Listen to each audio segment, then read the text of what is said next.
Jadi pada kesempatan pagi ini kita akan belajar mengenai SSS. Sebelumnya mungkin sudah diintro sama Dr. Yana ya? Yang dari UPN Jakarta. Oh, Diana. Sudah sempat praktikum belum sama beliau? Sudah. Ya, itu bahasa apa aja? Mata sama telinga. Mata sama telinga.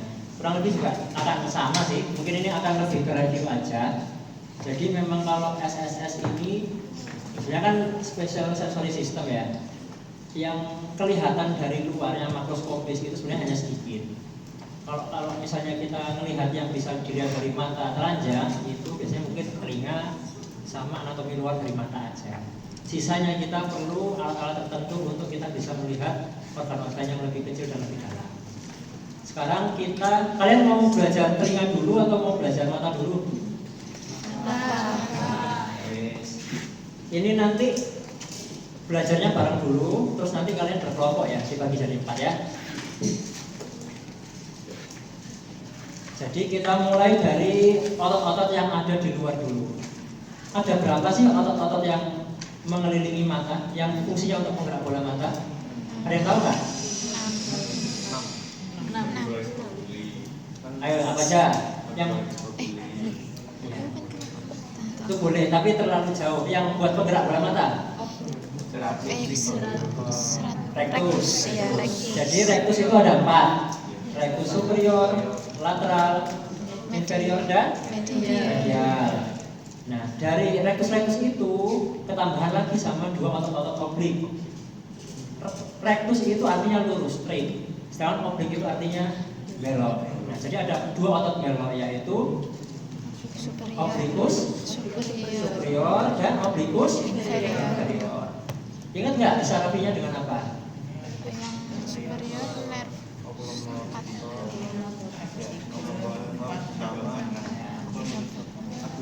Jadi biasanya mungkin kalau kita mau menghafal lebih mudah itu singkatannya 363 433. Jadi yang dari lateral itu 363. Apa aja sih otot-otot yang ada di lateral? Yang pertama dari rectus superior, lalu rectus lateral dan juga rectus inferior. Itu 363. Apa sih 363 itu? Berarti nervus 3 itu apa? Oculomotorius. Nervus 6 nervus 3 oculomotorius. Sedangkan kalau bagian medial itu ada 433. Rectus superior dia nervus 4. Apa nervus 4? Trochlearis. Rectus medial dia nervus 3, berarti oculomotor. Dan yang bawah yang oblikus inferior dia juga oculomotor. Itu sebenarnya ada banyak mnemonik yang kita bisa pelajari. Cuma kalau aku prefer yang tadi. Itu ya. Sudah. Yang perlu kalian tahu sebenarnya itu aja. Dan juga fungsi geraknya ya, jangan lupa. Yang fungsinya gerak ke atas yang mana, gerak ke bawah mana, gerak ke lateral sama medial yang mana. Oke? Lalu kita mulai masuk ke bagian luarnya dulu deh. Yang ada palpebranya tidak ada mas ya? Maksudnya yang ada palpebranya tidak ada.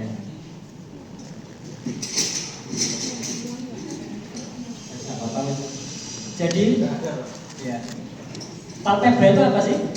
Kelopak mata. Palpebra itu ada 2, yaitu palpebra superior dan inferior. Nah, palpebra itu dia fungsinya adalah untuk melindungi mata. Nah, antara palpebra sama okuli itu ada membran yang dia itu fungsinya adalah untuk melindungi supaya tidak bergesekan secara langsung. Namanya adalah konjungtiva. Konjungtiva ada yang nempel di palpebra dan ada yang nempel di bulbi. Makanya namanya ada konjungtiva bulbi dan konjungtiva palpebra. Konjungtiva palpebra ada yang superior dan inferior, benar ya? Nah, sekarang kita masuk yang bulbi karena yang preparat yang palpebra sudah tidak ada. Yang bulbi itu terdiri dari berapa lapisan sih? Bola mata itu? Ayo. Tunika. Ingat nggak? Jadi ada 3 lapisan. Tunika itu artinya lapisan. Tunika fibrosa, yang kedua adalah tunika vascularis, dan yang terakhir adalah tunika nervosa atau tunika pokoknya sensori tunik namanya. Nah, lapisan yang paling luar namanya adalah tunika fibrosa. Tunika fibrosa itu dia terdiri dari yang namanya Kornea. ini apa yang depan apa? Yang transparan? Kornea. Kornea. Sedangkan yang warnanya putih namanya adalah sklera. Ya, dia terbentuk dari jaringan fibros karena namanya tunika fibrosa. Jelas ya? Cuman bedanya kalau yang di kornea ini dia transparan. Oke? Nah, setelah itu kita buka. Kelihatan yang isinya banyak pembuluh darahnya ini dan berwarna kecoklatan dan kemerahan. Ini namanya apa? Tunika vasculosa atau vascularis. Karena namanya vasculosa berarti dia berisi pembuluh darah. Oke. Lalu kita buka lagi. Nah, di bagian dalam ini, ya ini cuman ini aja ya, apa? Cuman manekin aja ya. Jadi ini namanya tunika nervosa. Tunika nervosa karena namanya nervosa berarti dia berisi sarafan dan juga beberapa organ yang berfungsi untuk menangkap cahaya. Oke. Ada preparat lagi nggak ya? Boleh kita bagikan.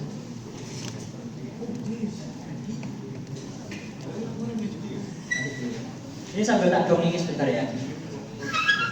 Jadi setelah kornea itu ada yang namanya bilik. Bilik itu ada dua,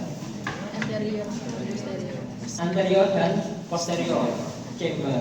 Jadi ada yang namanya bilik, ada yang namanya segmen. Jangan ketuker ya. Karena sudah ada gambaran toh anatomi mata itu gimana. Jadi anterior chamber atau bilik mata anterior atau kamera okuler anterior itu dia letaknya mulai dari iris ke kornea, ya.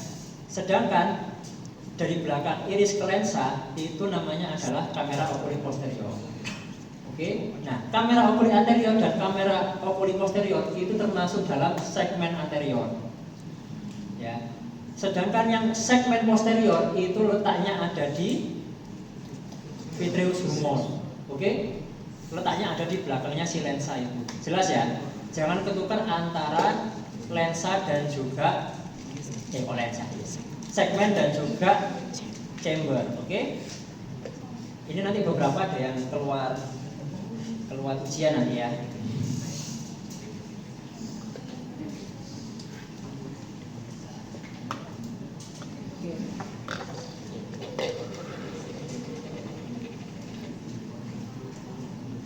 Selanjutnya kita mulai masuk ke anatomi yang lebih dalam ya. Ini aku terangin ke siapa ini ya. Jadi yang berwarna abu-abu ini namanya adalah iris ya. Iris. Kalau kalian ada gambarnya, iris itu sebenarnya bentuknya muter ke seluruh mata. Iris itu yang mewarnai bola mata, yang mewarnai mata kita.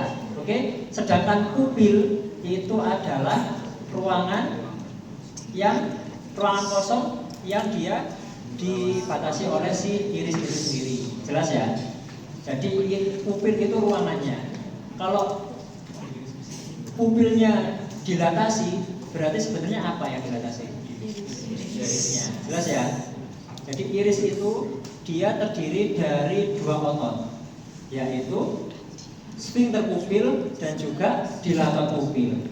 Sesuai fungsinya, kalau misalnya untuk dilatasi itu namanya dilator pupil. Kalau fungsinya untuk konstriksi itu namanya adalah konstriktor pupil. Nah, sekarang kalau simpatis yang aktif dilator atau konstriktor atau sphincter? Diajarin nggak? Ada di fisiologi. Kalau flight and fight itu mata kita akan gimana sih?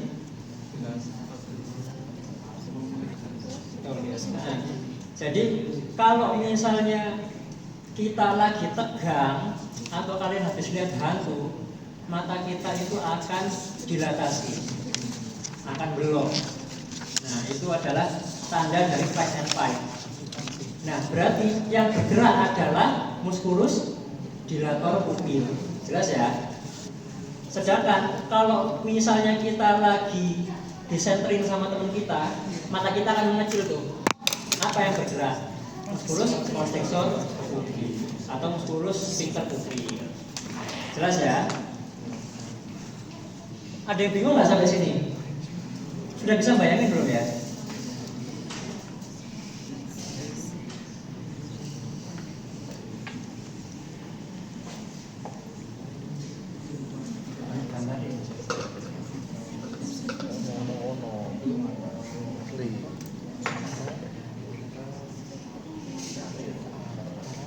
Iya, masalahnya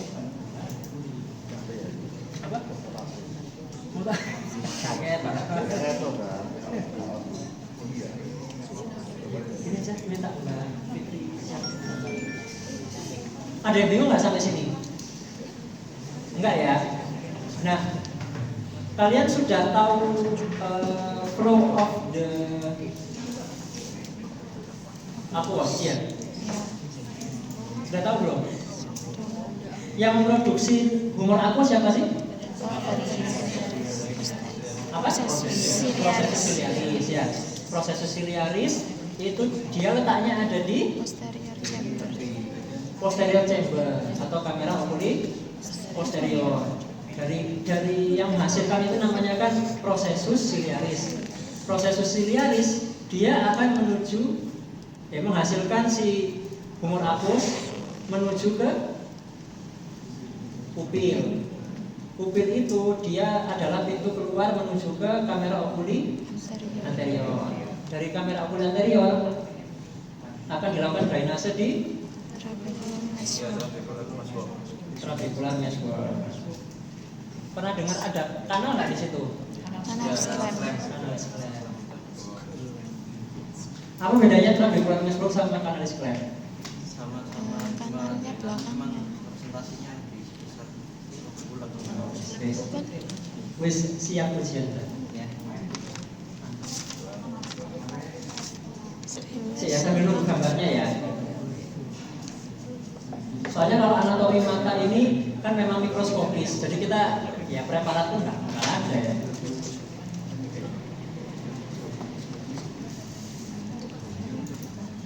Lanjut ya.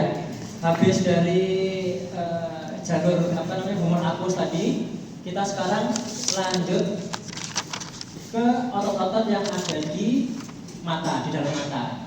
Yang pertama adalah otot musculus. Kenapa? Itu kan yang luar. Musculus ciliaris dan juga prosesus ciliaris. Jadi prosesus ciliaris dan musculus ciliaris itu adalah bagian dari yang namanya tunica vasculosa atau kita biasa bilang uvea. Ya. Uvea itu terdiri dari koroid, lalu dari prosesus ciliaris, musculus ciliaris, dan juga satunya iris itu sendiri ya. Jadi karena iris itu dia isinya pembuluh darah, jadi dia juga bisa konstriksi dan dilatasi seperti yang tadi ya. Itu dia berwarna tergantung dari pigmennya kita. Nah sekarang musculus ciliaris itu fungsinya kan adalah untuk musculus ciliaris itu fungsinya kan adalah untuk konstriksi. Kalau dia konstriksi, maka lensa akan berbentuk Cembung.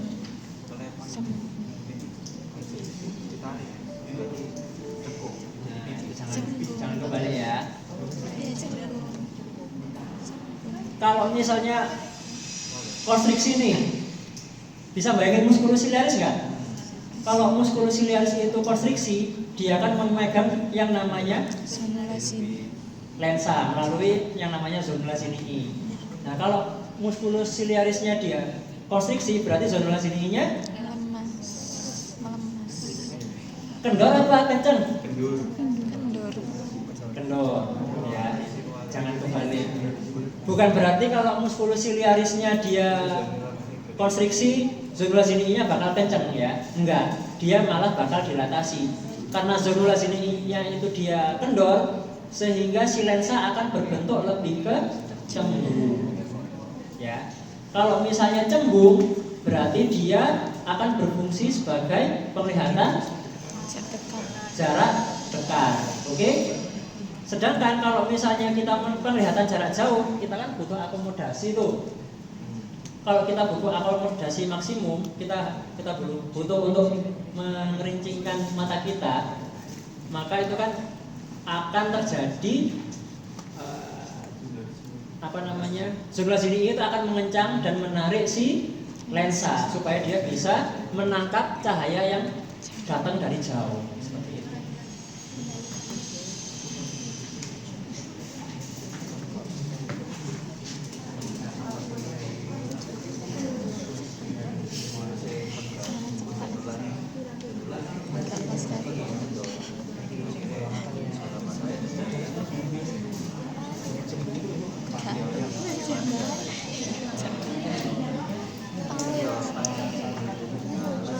Bosan kok.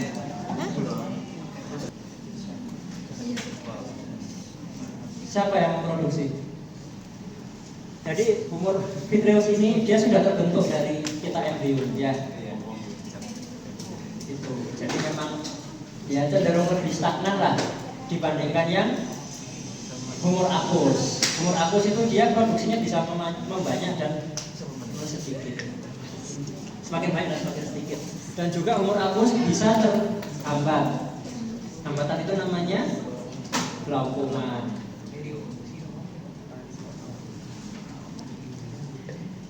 Kemana ya?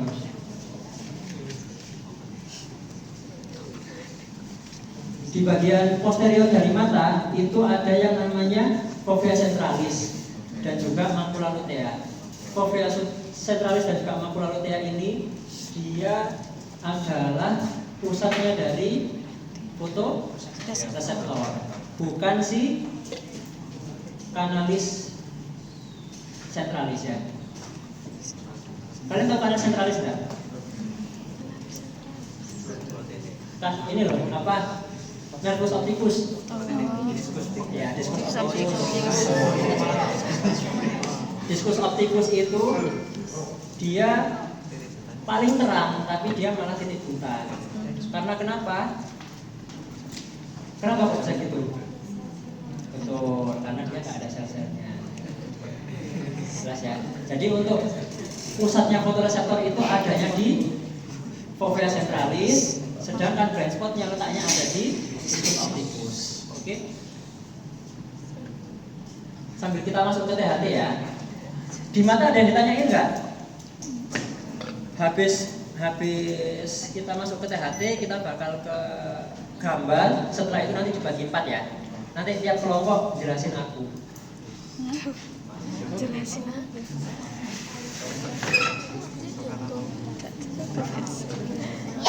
Kalau spesial sensor ini gampang banget, Ren. Maksudnya bener-bener superficial banget. Kisi-kisi ospek dokter. Ya wes, nanti sambil belajar kisi-kisi ospek ya. Sekarang kita masuk ke telinga ya. Jadi telinga itu dibagi dari 3 ruangan, yaitu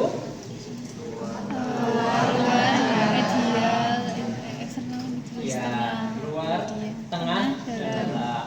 Bagian luar itu ada yang paling besar namanya adalah auricula. Auricula itu terbagi menjadi beberapa bagian. Yang paling bawah ini namanya lobulus ya. Yang atas ini namanya helix. Yang bawahnya antihelix. Kelihatan nggak yang sana? Enggak ya. Terus ini baca jadi 2. Apa ini?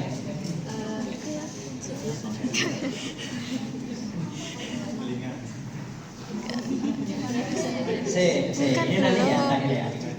Ini yang di bagian luar, ini ada yang namanya crus helix.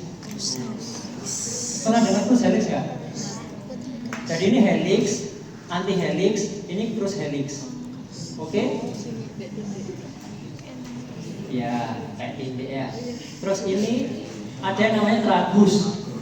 Seberangnya adalah anti tragus. Terus di bagian sini sebenarnya ada kayak tonjolan. Kalian bisa pegang telinga kalian nggak? Ada yang menonjol di bagian helix kalian. Apa itu namanya?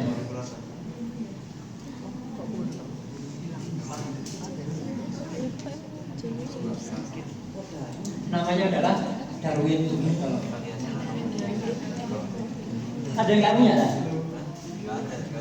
Iya, memang beda-beda. Sabar ya Pak. Apa sih? Apa sih? Ih, apa? Ya bisa. Darwin. Terus yang di sebelum kita masuk ke meatusnya ada ruangan yang namanya bukan, namanya adalah konka. Kan kan. Ya, di atasnya konka ada yang namanya simba. Pernah dengar simba nggak? Belum diajari. Oke. Nah, jadi anti Oh iya itu apa? Sim. ini tadi namanya apa? Helix. Ini namanya anti helix. Anti helix itu kalau kita pegang bakal bercabang ke atas dan ke bawah. Namanya juga crus. Namanya crus superior dan crus inferior. Dua pencabangan tersebut akan membentuk yang namanya apa namanya? Fossa triannular. Jadi dia karena bentukan dari dua crus itu dia akan membentuk segitiga. Namanya adalah fossa triannular. Karena dia bentuknya triangle. Oke. Sekarang kita masuk ke dalam meatusnya. Di dalam meatus itu ada saluran yang namanya adalah meatus acusticus externus. Meatus ini dia terbagi menjadi dua. Ada yang segmen bone, segmen tulang dan segmen kartilago. Yang kartilago itu membentuk seperberapa dari Sepertiga. ya. Sepertiga itu adalah kartilago dan 2/3 sisanya adalah boni atau tulang. Oke? Ya, yang di bagian kartilago ini dia di bagian atasnya ada kelenjar-kelenjar yang khusus di telinga, yaitu salah satunya adalah cerumen dan juga ada rambut. Makanya biasanya laki-laki yang usianya mungkin sudah lanjut itu cenderung ada rambut di telinganya. Oke? Kenapa sih dibentuk sama Allah itu ada serumennya? Kenapa kok nggak kinclong gitu aja?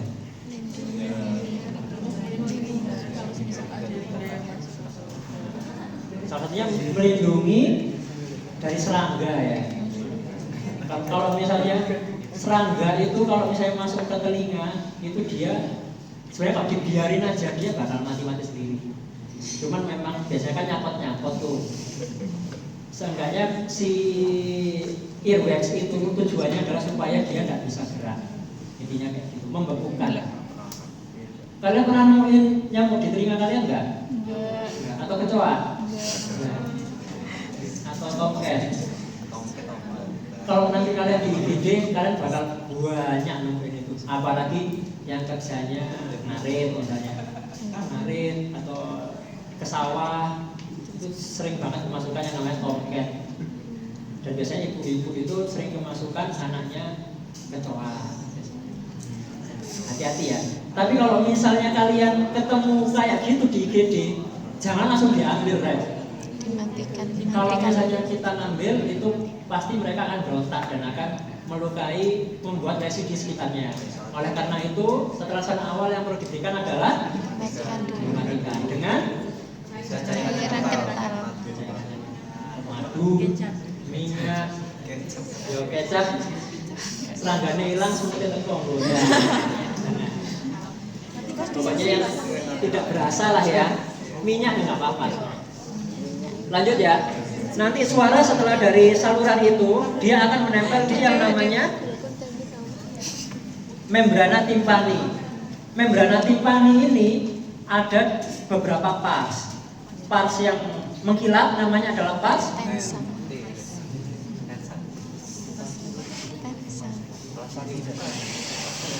jadi ada dua, yaitu pars flaccida dan pars tensa ya.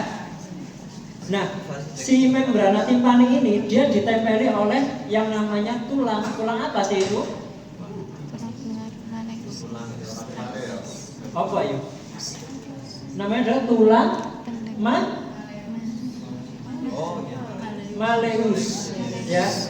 Tulang malleus itu adalah tulang pertama yang dia beresonansi terhadap suara. Jadi setelah ada getaran di gendang telinga itu, dia akan ditangkap tuh sama yang namanya malleus.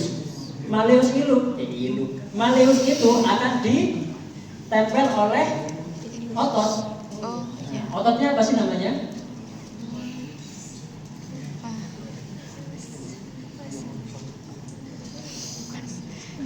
Musculus. Pernah dengar musculus coccygeal kan? Ya wis aja ya. Pokoknya kalian perlu tahu malleus. Setelah dari malleus dia akan mendistribusikan getarannya ke infus. Dari infus dia akan menggetarkan tulang stapes. Dari stapes akan menggetarkan ke jendela oval atau jendela round? Oval. Oval window, benar ya. Dari oval window dia akan menggetarkan skala vestibuli. Ya, skala vestibuli. Skala vestibuli itu dia berisi cairan perilim, betul. Kok wis pinter kabeh? Biar balik berarti. Habis cairan perilim itu dia kan letaknya ada di skala vestibuli itu. Nanti ada saatnya dia akan berubah ke bagian skala timpani. Itu letak apa ya namanya? Pucuknya dari mana sih? Betul, apa? Helikopter. Helikotrema namanya ya. Jadi helikotrema kan sebenarnya si koklea itu kan muter-muter tuh. Tapi dia punya ujung. Jadi transisi antara si skala vestibuli dan juga skala timpani itu adalah di helikotrema itu. Tapi isinya skala setelah itu dia tetap yang namanya perilim. Nah, di mana sih letaknya endolit itu? Di skala media. Skala media. Di ductus apa? Coccygeal. Ductus coccygeal. Nah, letaknya si organ-organ yang akan mentransmisikan suara ke saraf itu letaknya di mana sih? Skala media. Nama organnya adalah organon corti. Organon corti itu dia punya membran di atasnya, namanya Membran tektoria. Ayo. Membran yang ada di atasnya organon corti namanya adalah Tektoria. membrana tektoria. Ini ada nih di soal OSP ini. Membran tektorial, habis itu ada hair cell-nya kan di situ. Ada berapa tipe di situ hair cell-nya? Apa aja? Yang inner outer ya, inner outer. Ada inner hair cell sama outer hair cell. Yang keluar nanti inner hair cell ya. Apa sih bedanya inner hair cell sama outer hair cell?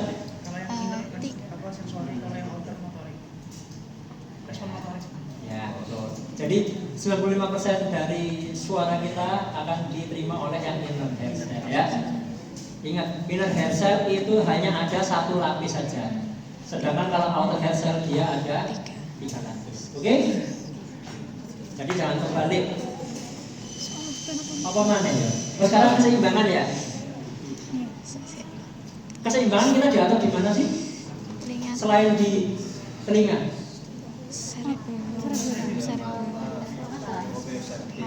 Iya. Jadi keseimbangan itu dia adalah koordinasi dari beberapa organ. Ada cerebellum, ada Sistem visual. ada telinga. Nah, yang di telinga ini organ yang membentuk keseimbangan itu adalah nama strukturnya. Kanalis semisirkularis. Kanalis semisirkularis itu dia terbagi menjadi Tiga, apa aja itu? Lateral. Posterior, anterior, sama lateral. Sekarang kita buka ya. Mana yang posterior, mana yang anterior, mana yang lateral?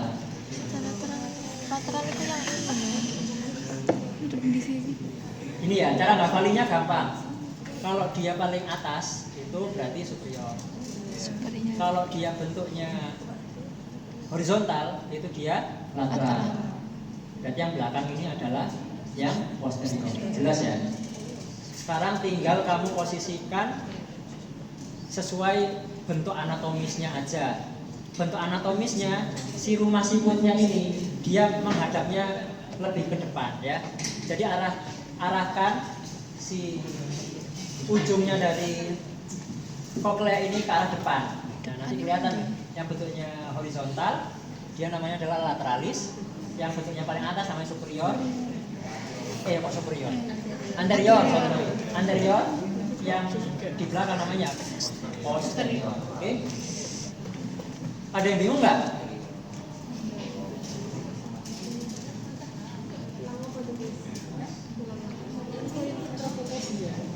Wes ya, sekarang lebih ke gambar ya.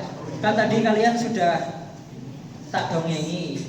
Sekarang tak jelasin tentang gambar dan sedikit merepet-merepet ke pospe kalian ya. Jadi awas saya nilai ya.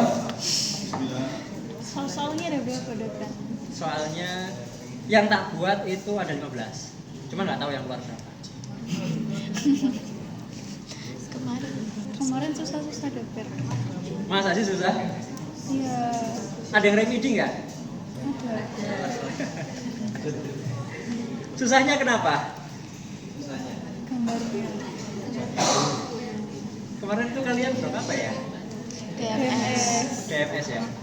Iya, DMS emang angel ya, soalnya kembar kabeh toh ya. Gambar kabeh. Kelihatannya kok podo kabeh. Makanya DMS itu memang apa ya? Kita perlu mengetahui lokasinya. Sekarang ke PPT ya. Habis ini dibagi 4, terus kalian jelasin satu-satu. Satu-satu ya. Sini. Gak tau Pak. Iki lah. Bisa digeser kayak iki, Cep. Kurang rene, Cep. Kamu lo maksudnya tuh?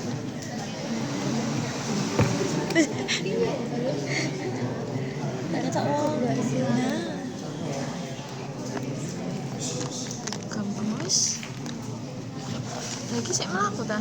Iya. Jadi baru rasa. Aduh, aku ikut bagus. Anti hari bagus. Anti terakhir bagus. Apa ini?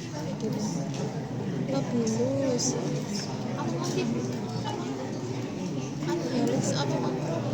Keras. Keras. Keras ya. Ini tambah keras. Keras nggak?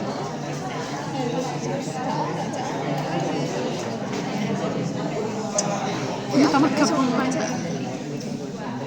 Iris menuju ke lensa ini namanya adalah posterior chamber ya. Sedangkan kalau segmen itu ya anterior dan posterior chamber ini. Jadi ini anterior segmen, lalu dari lensa ke belakang ini adalah posterior segmen. Jelas ya? Ada yang bingung? Tidak. Enggak kan? Nah setelah itu ini adalah dari lapisan dulu ya. Dia terdiri dari 3 lapisan. Lapisan fibrosa, vaskulosa dan juga nervosa. Nah, yang fibrosa ini dia terdiri dari sklera dan juga kornea.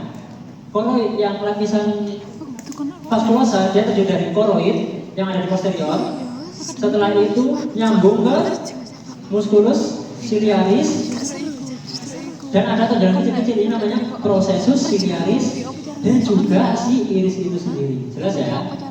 Jadi dia nyambung semuanya, oke? Nah, yang paling dalam namanya adalah ketika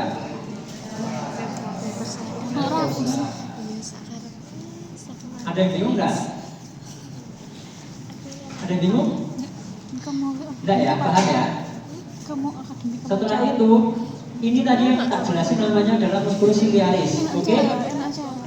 Musculus ciliaris ini dia fungsinya adalah untuk mengatur akomodasi si lensa dengan bantuan apa? Zonula zinii. Ya, fiber namanya zonula zinii. Zonula zinii ini dia bisa mengendor dan bisa menencang tergantung dari konstriksi atau dilatasinya konstriksi atau enggaknya si musculus ciliaris. Kalau musculus ciliarisnya dia kontraksi, jangan bayangkan dia semakin mengecil, enggak ya. Tapi dia karena dia kontraksi, si zonula zinii ini dia akan terdorong sehingga dia lebih kendor. Jelas? Karena dia kendor, maka si lensa ini dia akan semakin cembung. Jelas ya? Sedangkan kalau dia melihat jarak jauh, si lensa ini kan pasti akan menipis ya, melurus. Nah, karena bantuan apa sih? Karena bantuan dari musculus ciliaris yang dia tidak kontraksi. Setelah itu adanya zonula zinii yang dia tegang, sehingga dia bisa menarik. Jelas ya? Jangan ketuker. Nah, iris ini dia ada yang ototnya itu ada yang bentuknya radial, ada yang bentuknya sirkular. Jelas ya?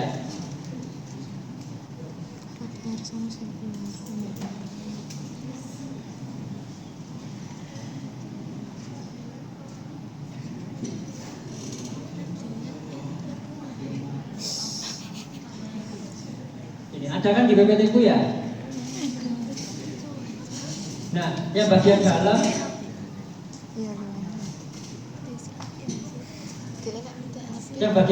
itu dia otot-otot sirkular dan bagian luar adalah radial. Yang fungsinya untuk dilatasi itu adalah yang luar, oke? Yang radial muscle. Sedangkan yang fungsinya untuk konstriksi adalah sirkular. Tapi biasanya lebih gampang kita ngomong konstriktor pupil dan juga dilator pupil atau sphincter pupil.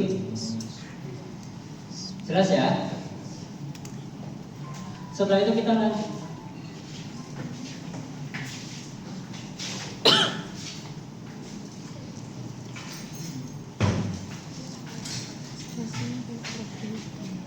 Setelah itu kita lanjut ke tunica nervosa. Di tunica nervosa ini ada yang namanya struktur khusus namanya fovea centralis. Oke?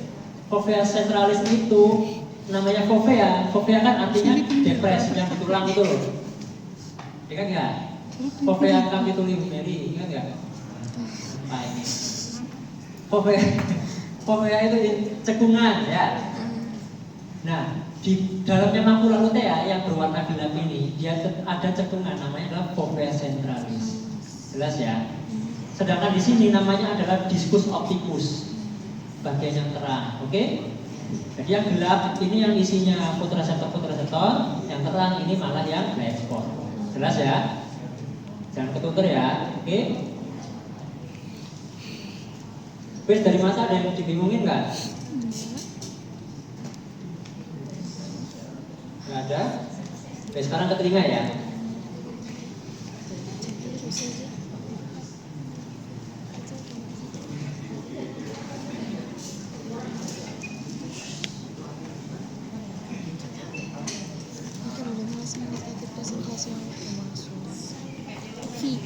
Ada perkap ya? Enggak, berbangun sih lo perkap.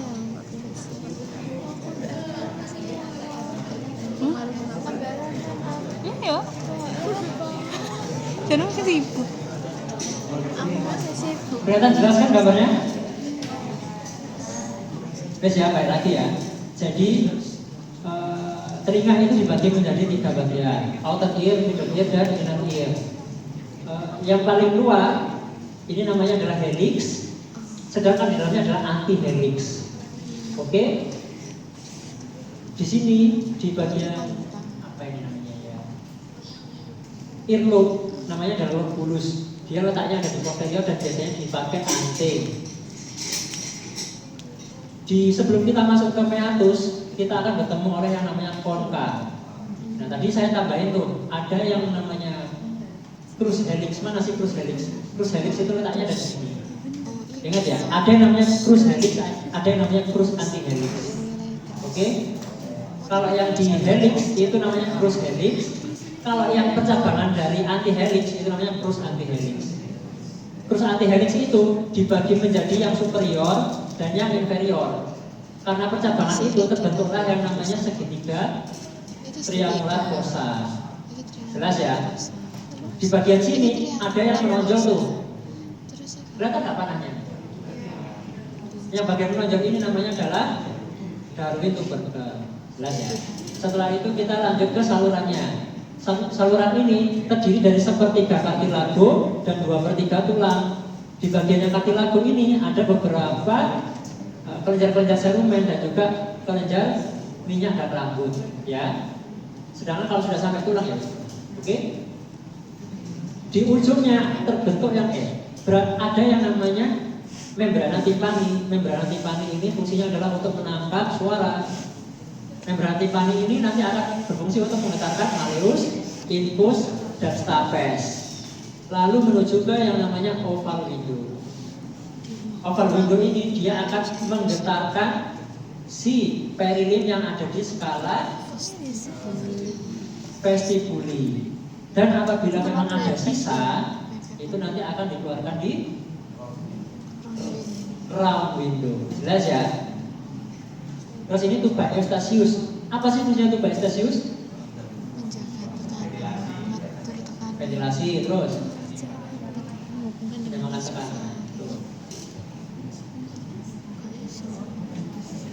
Nah, ini nanti nama nervusnya sesuai dengan organnya ya. Kalau koklear, nervus koklear. Kalau vestibular, nervus vestibular. Kedua nervus ini dia adalah percabangan dari nervus vestibular. Itu nervus berapa? 8. Pinter wis. Ya, sekarang agak masuk ke dalam ya.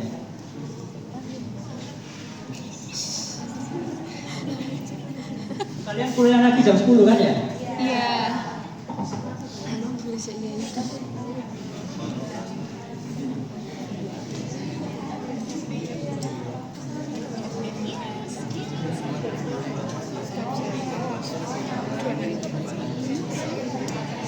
Saya bimbingan skripsi deh.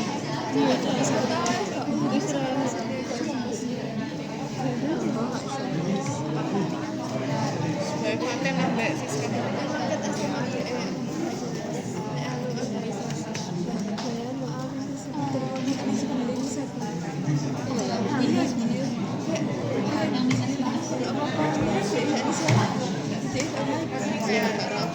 Itu sampai ya aku tembus.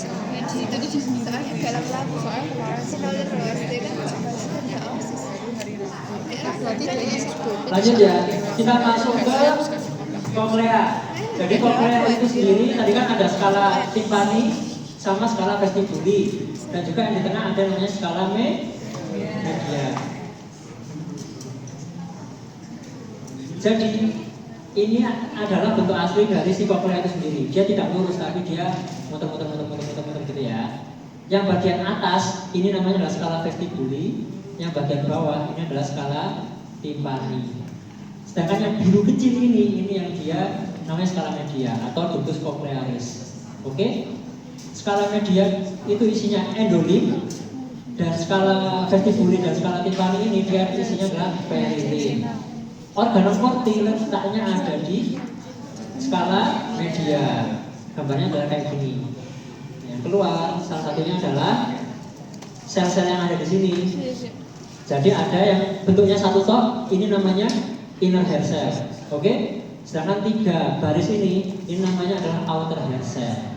Jelas ya? Di bagian atasnya dia ada yang namanya membrana tectorial. Oke? Kalian hafalin ini. Ini sampai tak baca kisi-kisinya ya. Dicatat ya. Awas saya kayak gitu.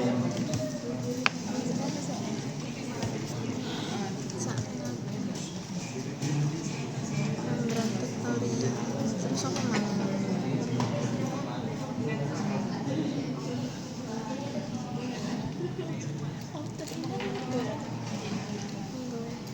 Terus membran tektorik.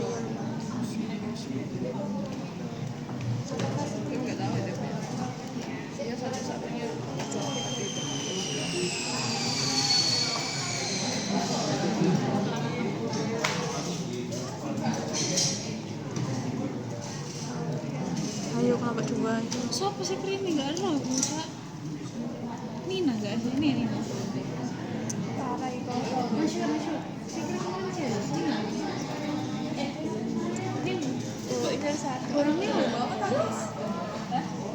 Soalnya aku masih lali cak sama Lanjut. Ini sekarang gambar dari sistem vestibularis ya. Jadi di sini ada yang namanya utriculus, ada yang namanya sapulus. Nah, utriculus sama sapulus ini fungsinya adalah untuk mendeteksi gerakan vertikal dan juga horizontal. Nama organnya apa yang ada di utriculus dan sapulus? Apa namanya? Namanya makula. Ya. Makula, ingat ya? Makula. Sedangkan kalau ampula itu fungsinya adalah untuk yang rotasional. gerakan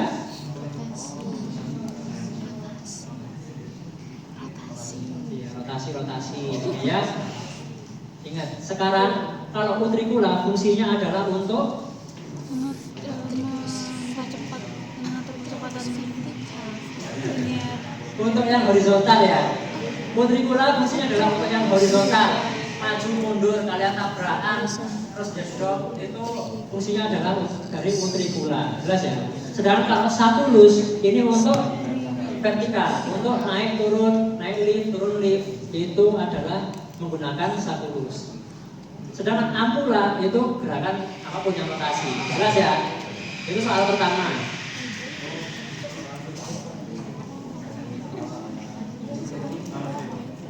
Iya, soal kedua gitu juga. Jadi kalian hafalin ya. Tadi kalau utricula apa utricula? Horizontal ya. Kalau sapulus? Vertikal. Kalau rotasional?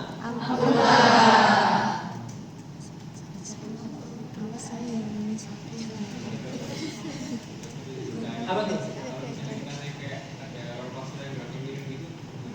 Nah itu, jadi mereka ini kerjanya tidak satu-satu ya. Ini kerjanya bareng-bareng mereka. Simultan dalam satu waktu. Kalau satu-satu lah, kalian loading lah. Pusing ya. Oh iya, headsetnya ini sekarang.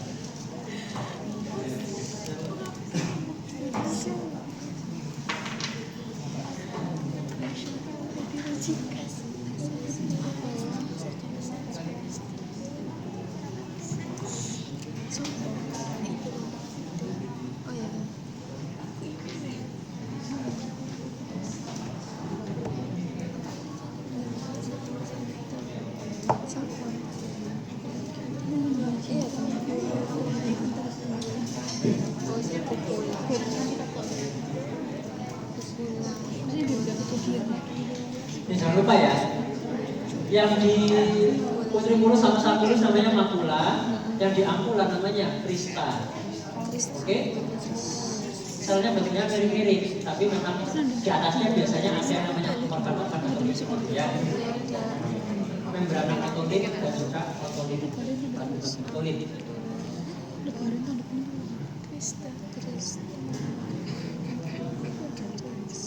Kalau misalnya kita memutar kepala ke kanan secara cepat, maka kanalis semisirkularis mana yang paling aktif? Kanan lateral ya. Kanan kiri lateral. Lihat bentuknya ya, jangan lupa.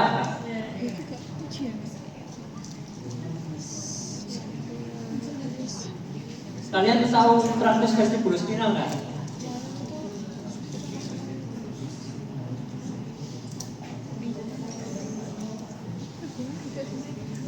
Ya benar. Ini tak bacain aja ya. Tapi kalian cari jawabannya sendiri, oke?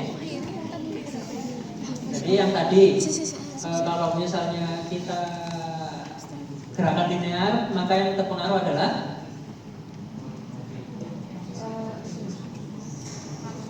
makula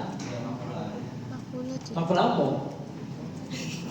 Ya wis golekan. Lalu kalau misalnya kita lari, setelah itu rasanya kok masih tertarik ke depan. Itu kan disebabkan karena ada organ-organ otolit yang tertinggal tuh. Oh iya. Nah, letaknya ada di mana? Organ otolitnya di membrana otolit, yo. Kalau misalnya kita lari, terus kita mata tetap fokus ke depan, meskipun kepalanya bergerak. Mekanisme yang memungkinkan stabilitas pandangan ini adalah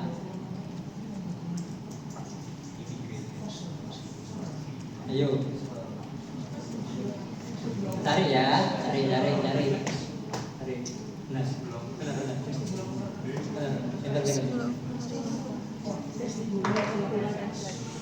Ayo, catat. Udah mau habis. Vestibular.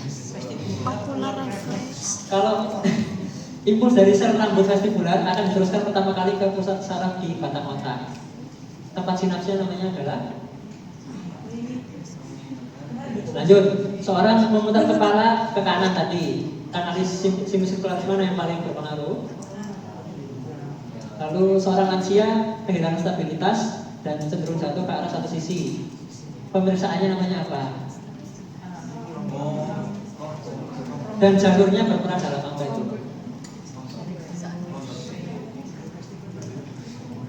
Saat dilakukan preparasi koklea, lalu terdapat struktur yang berbentuk spiral dan diapit oleh dua ruangan berisi cairan. Nah, di lapisan tengah itu terdapat organ sensori pendengaran. Namanya adalah, tadi sudah jelasin loh ya. Seorang pasien tidak bisa mengidentifikasi suara secara akurat. Pemeriksaan tunjukkan gangguan pada proyeksi talamus ke korteks pendengaran. Nukleusnya apa? Impuls yang dibawa oleh saraf koklear dari organ korti pertama kali disalurkan oleh cairan dalam skala vestibuli dan skala timpani dapat saling berkomunikasi di puncak koklea melalui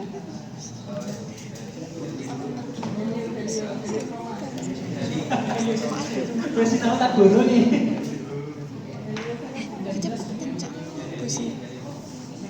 Jadi stereosilia akan membengkok ke arah kinosilium dan terjadi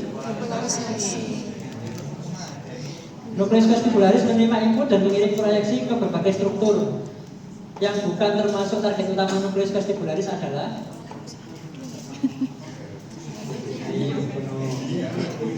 pasien mengalami gangguan keseimbangan setelah infeksi telinga dalam. Pemeriksaan menunjukkan disfungsi pada bagian yang mengandung membrana otolit. Yang mengatur keseimbangan adalah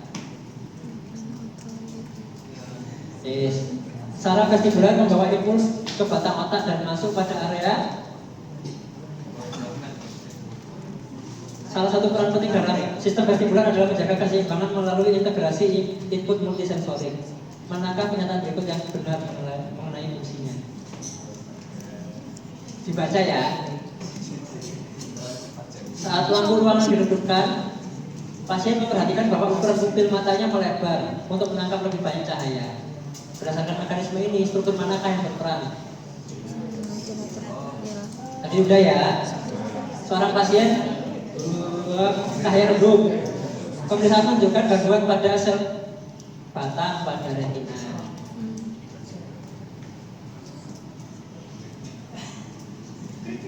Ngerti lah dijawab. Lapisan apakah yang dimaksud? Ingat nggak lapisan retina? Nanti apa aja ya? Saat dilakukan pemeriksaan fundoskopi, dokter menjelaskan bahwa cairan seperti gel berada di belakang lensa. Cairan apa berarti tadi? Bertugas untuk mempertahankan bentuk bola mata dan menekan retina agar tetap menempel pada dinding belakang mata. Cairan tersebut mengisi ruang antara. Tadi sudah saya jelasin loh, awas ya nanti. Seorang pasien usia lanjut mengeluh kelihatannya buram saat membaca buku. Hal ini disebabkan oleh penurunan kemampuan akomodasi lensa. Otot apakah yang bertanggung jawab?